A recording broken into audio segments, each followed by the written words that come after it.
ANMR ನ್ಯೂಸ್ಗೆ ಸ್ವಾಗತ.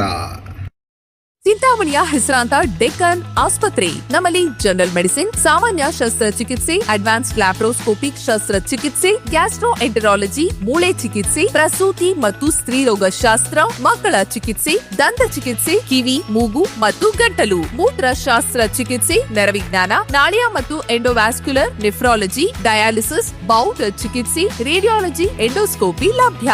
ಸೌಲಭ್ಯಗಳು: general ward, private ward, twin sharing ward, day care, ತುರ್ತು ward, 3 modular OT, step down ICU, ಜೊತೆಗೆ ಪ್ರಮುಖ ವಿಮಾ ಕಂಪನಿಗಳೊಂದಿಗೆ ನಗದು ರಹಿತ ಸೇವೆ ಲಭ್ಯ.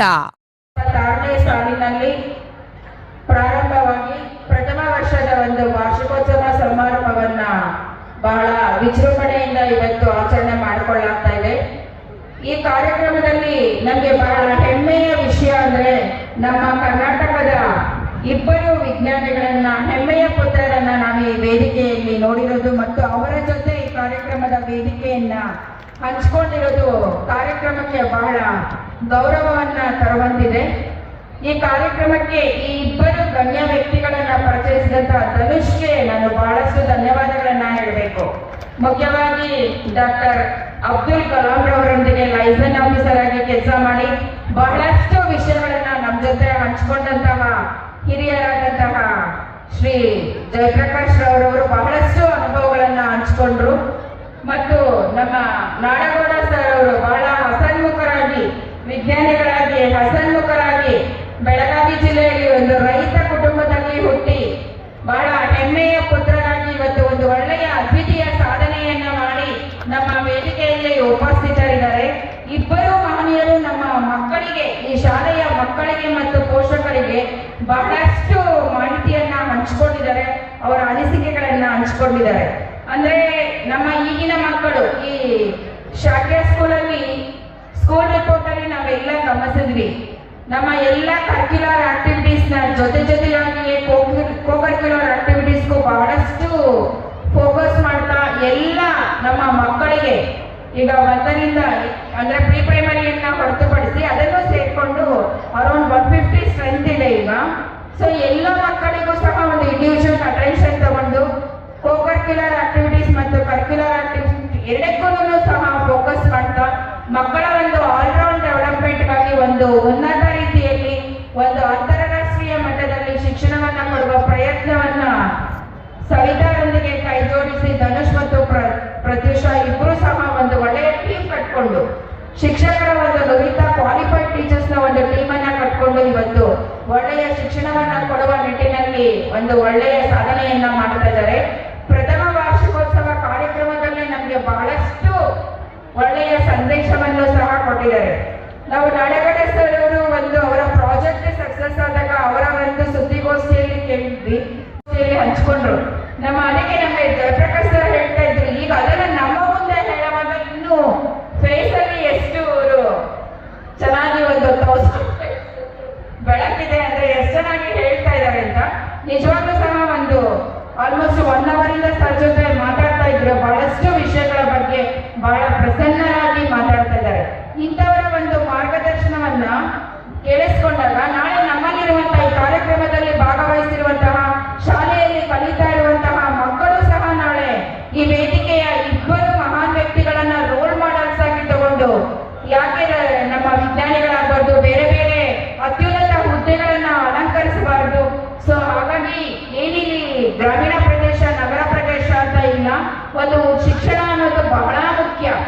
ಹಾಗಾಗಿ ಪೋಷಕರು ಯಾವುದೇ ಕೆಲಸ ಮಾಡ್ತಾ ಇರಲಿ, ಮಕ್ಕಳಿಗೆ ಶಿಕ್ಷಣವನ್ನ ಕೊಡಿಸುವಂತಹ ಒಂದು ಕಾರ್ಯದಲ್ಲಿ ಎಲ್ಲರೂ ಸಹ ಭಾಗವಹಿಸಬೇಕು. ಈ ಶಾಲೆಯಲ್ಲಿ ಏನು ಸಂದರ್ಭಕ್ಕೆ ಅನುಗುಣವಾಗಿ ಶಿಕ್ಷಣದ ಜೊತೆಯಾಗಿಯೇ ಮೊರಾಲಿಟಿ ಬೇಸ್ ಆಗಿ ಒಂದು ಶಿಕ್ಷಣವನ್ನ ಕೊಡ್ತಾ ಇದ್ದಾರೆ, ಅದು ಲೈಫ್ಗೆ ಬಹಳಷ್ಟು ಉಪಯೋಗ ಆಗುತ್ತೆ. ಹಾಗಾಗಿ ಈಗಿನ ಮಕ್ಕಳು ನಮ್ಮ ಸಕ್ಸಸ್ ಅನ್ನ ಯಾವ ತರ ನಾವು ಸ್ವೀಕರಿಸ್ತೀವೋ, ಫೇಲ್ಯೂರ್ಸ್ ಅನ್ನ ಬಹಳಷ್ಟು ಜನ ಅದನ್ನ ಸ್ವೀಕರಿಸೋದಕ್ಕೆ ರೆಡಿ ಇರೋದಿಲ್ಲ. ಹಾಗಾಗಿ ಎಲ್ಲ ಪೇರೆಂಟ್ಸ್ ಸಹ ಮಕ್ಕಳಿಗೆ ಸಕ್ಸಸ್ ಅಂಡ್ ಫೇಲ್ಯೂರ್ಸ್ ಅನ್ನ ಫೇಸ್ ಮಾಡೋದನ್ನ ಕಲಿಬೇಕು. ಈಗಿನ ಮಕ್ಕಳು ಬಹಳ ವೀಕ್ ಮೈಂಡ್ ಇರ್ತಾರೆ, ಸಣ್ಣ ಫೇಲ್ಯೂರ್ಸ್ ಸಹ ನೆಗೆಟಿವ್ ಥಿಂಕಿಂಗ್ ಅನ್ನೋದು ಜಾಸ್ತಿಯಾಗಿ ಬಹಳಷ್ಟು ಪ್ರಾಣಹಾನಿ ಆಗೋದನ್ನ ನಾವು ನೋಡ್ತಾ ಇರ್ತೀವಿ.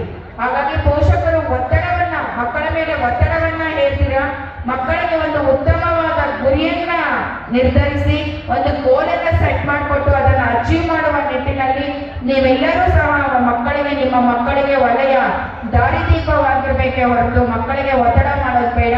ಈಗಿನ ಒಂದು ಕಾಂಪಿಟೇಟಿವ್ ವರ್ಲ್ಡ್ ಅಲ್ಲಿ ನಾವು 100ಗೆ 98 ಮಾರ್ಕ್ಸ್ ಬಂದ್ರೆ 2 ಮಾರ್ಕ್ಸ್ ಎಲ್ಲಿ ಯಾಕೆ ಬರಲಿಲ್ಲ ಅಂತ ಕ್ವಶನ್ ಮಾಡುವಂತಹ ಇಂತಹ ಸ್ಪರ್ಧಾತ್ಮಕ ಯುಗದಲ್ಲಿ ನಮ್ಮ ಮಕ್ಕಳನ್ನ ಎಲ್ಲ ರಂಗಗಳಲ್ಲೂ ಸಹ ಒಂದು ಉತ್ತಮ ಸಾಧನೆಯಾಗಿ ಮಾಡುವ ರೀತಿಯಲ್ಲಿ ಪೋಷಕರು ಒಂದು ಒಳ್ಳೆಯ ರೀತಿಯಲ್ಲಿ ಮೋಟಿವೇಟ್ ಮಾಡಬೇಕು.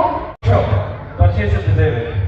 ನಮ್ಮ ವಿದ್ಯಾರ್ಥಿಗಳು ಭವಿಷ್ಯದಲ್ಲಿ ಮಹಾನ್ ಸಾಧಕರಾಗಿ ವಿಜ್ಞಾನಿಗಳು, ಉದ್ಯಮಿಗಳು, ನಾಯಕರು ಆಗಿ ಬೆಳೆದು ದೇಶಕ್ಕೆ ಹಾಗೂ ನಮ್ಮ ಶಾಲೆಗಳು ಜಾಗತಿಕ ಮಟ್ಟದಲ್ಲಿ ಗೌರವ ಮತ್ತು ಕೀರ್ತಿಯನ್ನು ತರಲಿ ಎಂಬುದು ನನ್ನ ಹೃದಯಪೂರ್ವಕ ಆಶಯ.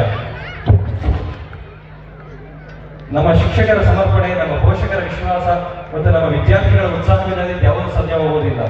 ನಮ್ಮ ಬೋಧಕ ಮತ್ತು ಬೋಧಕೇತರ ಸಿಬ್ಬಂದಿ ಅವಿರತ ಪರಿಶ್ರಮಕ್ಕೆ ಮತ್ತು ನಮ್ಮ ದೃಷ್ಟಿಕೋನ ಮೇಲೆ ನಂಬಿಕೆ ಇಟ್ಟು ಈ ಪ್ರಯಾಣದಲ್ಲಿ ನಮ್ಮೊಂದಿಗೆ ಪಾಲುದಾರರಾಗಿ ನಿಂತಿರುವ ನಮ್ಮ ಪೋಷಕರಿಗೆ ನಾನು ಹೃದಯಪೂರ್ವಕ ಕೃತಜ್ಞತೆ ಸಲ್ಲಿಸುತ್ತೇನೆ. ಮೊದಲನೆಗಳು ಜೈ ಭಾರತ ಮಾತೆ.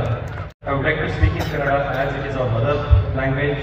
Each and every word connects, inspires and resonates us. ಇಂದು ನಮ್ಮ ಶಾಲೆಯ ಪ್ರಥಮ ವಾರ್ಷಿಕೋತ್ಸವಕ್ಕೆ ವಿಭಿನ್ನ ಕ್ಷೇತ್ರಗಳಲ್ಲಿ ಅವರದೇ ಆದ ಸಾಧನೆಗಳನ್ನು ಮಾಡಿರುವ ಗಣ್ಯರು ನಮ್ಮ ಶಾಲೆಯನ್ನು ಮತ್ತು ಮಕ್ಕಳನ್ನು ಆಶೀರ್ವಾದ ಮಾಡಲು ಅತಿಥಿಗಳಾಗಿ ಆಗಮಿಸಿರುವುದು ನನಗೆ ತುಂಬಾ ಸಂತೋಷದ ವಿಷಯವಾಗಿದೆ. ಅವರ ಪ್ರತಿಯೊಂದು ಮಾತು ನಿಜವಾಗಿ ಅರ್ಥಪೂರ್ಣ. ಇವರೇ ನಮ್ಮ ಸ್ಫೂರ್ತಿ. ಇವತ್ತು ಶಾಖೆಯ ಗೌರವದಲ್ಲಿ ಶಾಲೆ ಏನು ನಿರ್ಮಿತವಾಗಿದೆ ಅದು ನಮ್ಮ ತಾಯಿಯವರ ಬಹು ವರ್ಷಗಳ ಕನಸು. ಅವರ ದೃಢ ಸಂಕಲ್ಪ, ಸ್ಪಷ್ಟ ದೃಷ್ಟಿಕೋನ, ನಿರಂತರ ಪರಿಶ್ರಮ ಮತ್ತು ನಮ್ಮ ತಂದೆಯವರ ಕುಟುಂಬ ಹಿರಿಯರ ಹಿತೈಷಿಗಳ ಎಲ್ಲರ ಸಹಕಾರ ಆಶೀರ್ವಾದದೊಂದಿಗೆ ಈ ಶಿಕ್ಷಣ ಸಂಸ್ಥೆಯನ್ನು ನಾವು ಸ್ಥಾಪಿಸಿದ್ದೇವೆ. ಆರಂಭ ಹಂತದಲ್ಲಿ ನನಗೆ ವಿವಿಧ ಸವಾಲುಗಳು ಎದುರಾಯಿತು. ಒಂದು ಒಳ್ಳೆಯ ಕೆಲಸ ಮಾಡಬೇಕಾದರೆ ಸದಾ ದೇವರು ನಮ್ಮ ಜೊತೆ ಇರ್ತಾರೆ ಎಂಬುದಕ್ಕೆ ಈ ಶಾಲೆಯ ಸಾಕ್ಷಿ. ಆತ್ಮವಿಶ್ವಾಸ, ಬದ್ಧತೆಯಿಂದ ಸಮಸ್ಯೆಗಳನ್ನು ಎದುರಿಸಿ ಗುಣಮಟ್ಟದ ಶಿಕ್ಷಣದತ್ತ ನಮ್ಮ ಪ್ರಯಾಣವನ್ನು ಯಶಸ್ವಿಯಾಗಿ ಆರಂಭಿಸಿದ್ದೇವೆ. ಈ ಒಂದು ವರ್ಷದ ಸಾಧನೆ ನಮ್ಮ ಸಮರ್ಪಿತ ಪ್ರಯತ್ನಗಳ ಪ್ರತಿಬಿಂಬವಾಗಿದೆ. ನಮ್ಮ ಶಾಲೆಯ ಮೂಲ ದೃಷ್ಟಿ ವಿದ್ಯಾರ್ಥಿಗಳನ್ನು ಮೌಲ್ಯಾಧಾರಿತ, ಆತ್ಮವಿಶ್ವಾಸಯುತ ಹಾಗೂ ಜವಾಬ್ದಾರಿಯುತ ನಾಗರಿಕನಾಗಿ ರೂಪಿಸುವುದು. ಇಂದಿನ ಶಿಕ್ಷಣ ವ್ಯವಸ್ಥೆ ತಂತ್ರಜ್ಞಾನ ಮತ್ತು ಆಧುನಿಕ ಜ್ಞಾನವನ್ನು ನೀಡುತ್ತಿದ್ದರೂ ವಿದ್ಯಾರ್ಥಿಗಳಿಗೆ ಸೃಜನಶೀಲತೆ, ನೈತಿಕತೆ ಮತ್ತು ಜೀವನದ ಮೌಲ್ಯಗಳನ್ನು ಇನ್ನಷ್ಟು ಒತ್ತು ನೀಡಬೇಕಾಗಿದೆ. ಇದನ್ನು ಒದಗಿಸಿಕೊಡುವುದೇ ನಮ್ಮ ಶಾಲೆಯ ಮುಖ್ಯ ಗುರಿ. ಮುಂದಿನ ಶೈಕ್ಷಣಿಕ ವರ್ಷಕ್ಕೆ ವಿದ್ಯಾರ್ಥಿಗಳಿಗೆ ಭವಿಷ್ಯದ ಅಗತ್ಯಗಳನ್ನು ಗಮನದಲ್ಲಿಟ್ಟುಕೊಂಡು ಕಲಿಕೆಗೆ ಅನುಕೂಲವಾಗುವ ಅತ್ಯಾಧುನಿಕ ಸ್ಟೆಮ್ ಪ್ರಯೋಗಾಲಯಗಳು, ರೋಬೋಟಿಕ್ಸ್ ಮತ್ತು ಕೋಡಿಂಗ್ ತರಬೇತಿಗಳು, IIT ಕೋಚಿಂಗ್ ಶಾಲೆಯಲ್ಲಿ ಪರಿಚಯಿಸುತ್ತಿದ್ದೇವೆ. ಪಠ್ಯೇತರ ಚಟುವಟಿಕೆಗಳು ಮತ್ತು ಕ್ರೀಡೆಗೆ ಹೆಚ್ಚು ಪ್ರಾಮುಖ್ಯತೆ ನೀಡಲಾಗುವುದು. ವಿದ್ಯಾರ್ಥಿಗಳಿಗೆ ಅನುಭವಾಧಾರಿತ ಹಾಗೂ ಪ್ರಾಯೋಗಿಕ ಕಲಿಕೆ ನಮ್ಮ ಶಿಕ್ಷಣದ ಪದ್ಧತಿಯ ಮುಖ್ಯ ಭಾಗವಾಗಿದೆ. ವಿದ್ಯಾರ್ಥಿಗಳಿಗೆ ಜಾಗತಿಕ ಮಟ್ಟದಲ್ಲಿ ಇರುವ ಉದ್ಯೋಗಾವಕಾಶಗಳು ಮತ್ತು ವಿದ್ಯಾರ್ಥಿಗಳಿಗೆ ಅನುಭವಾಧಾರಿತ ಪ್ರಾಯೋಗಿಕ ಕಲಿಕೆಗೆ ನಮ್ಮ ಶಿಕ್ಷಣ ಪದ್ಧತಿಯ ಮುಖ್ಯ ಭಾಗವಾಗಿದೆ. ವಿದ್ಯಾರ್ಥಿಗಳಿಗೆ ಜಾಗತಿಕ ಮಟ್ಟದಲ್ಲಿ ಇರುವ ಉದ್ಯೋಗಾವಕಾಶಗಳು, ವ್ಯಾಪಾರ ಅವಕಾಶಗಳ ಬಗ್ಗೆ